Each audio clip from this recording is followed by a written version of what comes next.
5. Pero bumili kami ng ticket doon po sa booth number 6. Ang tawag po is Northern Solid North. Oh, yung sasakyan namin. 10:30 p.m. On time po talaga siya. Oo, 10 o'clock pa lang.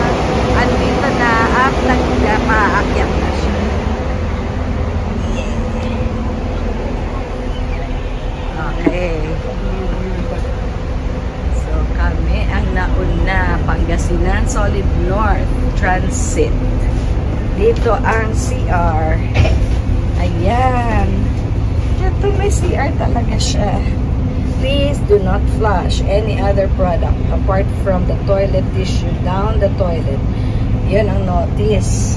The next user of this restroom will appreciate your cooperation, helping us clean as possible. Ganito po ang CR. May mirror. Meron din naman siyang wash, basin. At saka ito po yung ano niya. Ito. Ayan siya. So, cool. So, testing natin. Morning guys. So, eto na. Dumating na kami dito pa lang po sa Baguio. Ang aga namin. Dumating kaming alas 3. Pangasinan Solid North Bus. Dito lang siya medyo sa may outside.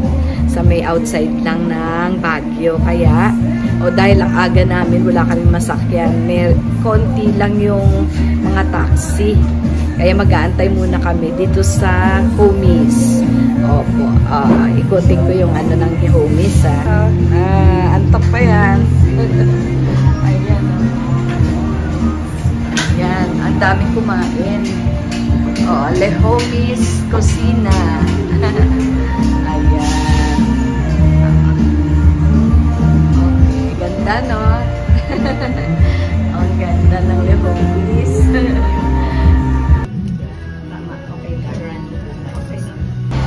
Dahil dumating po kami ng alas 3, ayan, dito kami sa taas, sa Le Homies. Una nagpalipas ng oras, kumain, nagkape, ganyan po. Na marami po yung mga servings nila, tsaka mura din lang naman. Katulad nung kinain namin, solo yun, 99 pesos lang yun, ganun karami.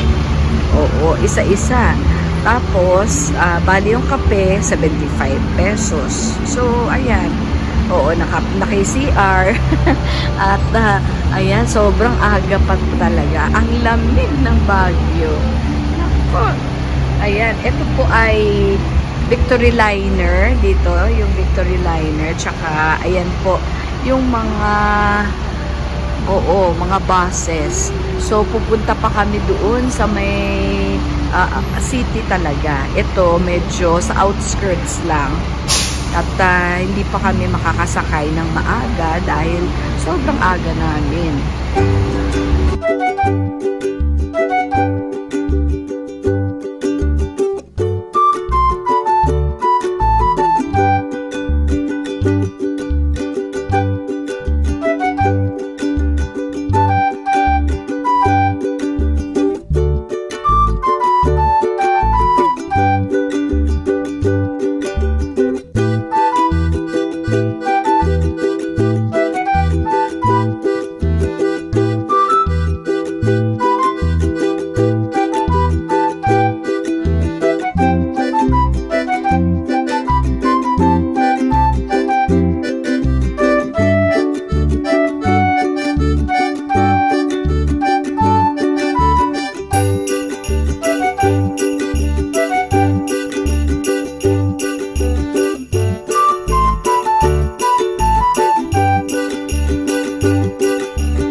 alapaap. Ito, ayan. Oh, good morning! Ayan, nag-stop over. Oo, para mag-CR break. Ayan, ayan. Against the light naman eh. Ayan, mas maganda. Malamig na dito talaga. Napakalamig. Ayan. Ayan. Nag-jacket na, nilamig na siya.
Ito po yung aming the place where we stayed.